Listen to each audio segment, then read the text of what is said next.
what's up sa inyo guys? Meron na kaming biyahe papuntang Pasig. Pipick upin namin dito sa Las Piñas. Mag-update kami guys pag nandun na kami sa pick up location. So yun guys, na-pick up na namin yung papuntang Pasig. Karga na namin. Ang fare niya is 139 papuntang Pasig. Update namin kayo guys pag nandun na kami sa drop-off location. A few moments later. Guys, nakakuha kami ng kasabay ng Pasig papunta naman sa Mandaluyong. Las Piñas din ang pick up. Ang bayad sa amin dito is 133 pesos. Update namin kayo guys pag nandun na kami sa pick up location. Bye! A few moments later. So yun guys, nandito na kami sa pick up location. Dadali namin sa Mandaluyong. A few moments later. So yun guys, ito na yung dadali namin sa Mandaluyong. Langis. Langis ng buhay ni Simon. Tanan! Tato! Ay ka muna sa vlog natin. Silent yan eh. Pipi ang kasama ko na yan.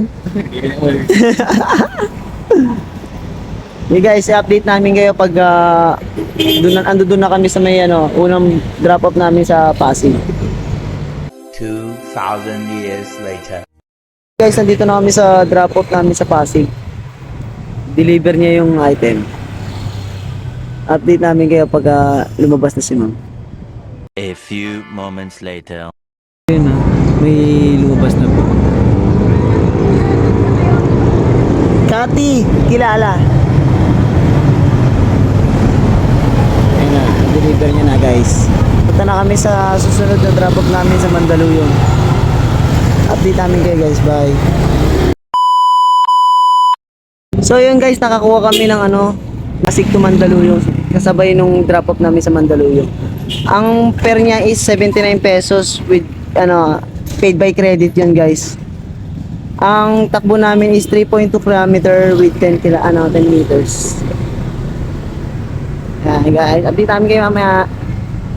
So yun guys, pumasok na yung driver ko. Pipick upin yung dadali namin sa Mandaluyong. Mamaya natin na siya bumalik. Bye guys. A few moments later. So yun guys, ito na yung driver ko, na pick up na namin yung item. Saan ngiti mo dyan guys? Hey yo!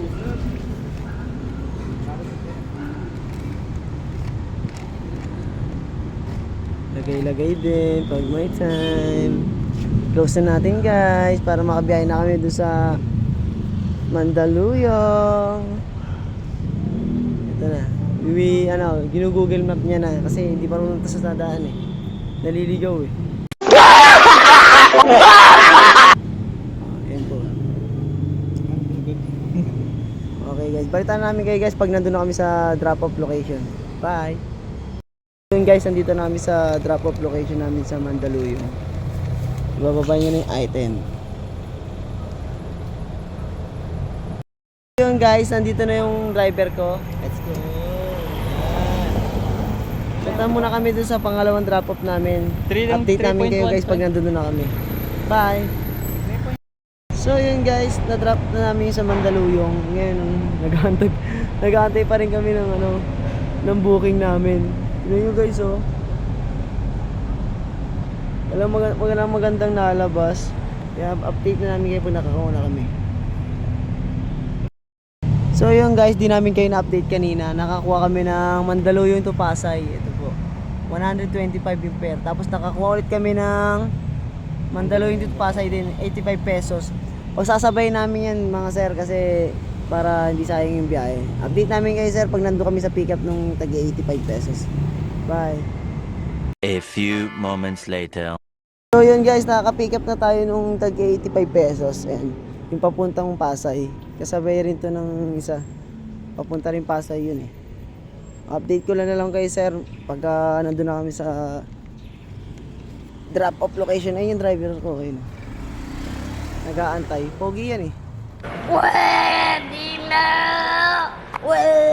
Kundi lang pangit tignan.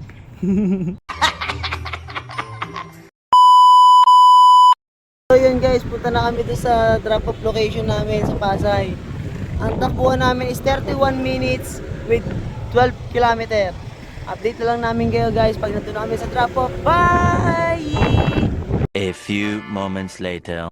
So yun guys, nandito na kami sa drop off sa may yung tag 85 pesos na booking namin. Opo ma'am. Ito si madam. Picture mo na lang. 85 pesos lang po. Okay na po. Thank you po. Binigyan tayo ng tip ni ma'am ng 15 pesos. Sana all. Thank you. So, kami, drop na kami sa pangalawa dito sa Balagtas Street naman. Thank you po. Drop na namin yung tag 125 pa si madam. Yan guys, hanggang dito na lang vlog natin. Bukas na lang ulit. Abangan nyo yung pag-vlog namin. Day 3. Let's go!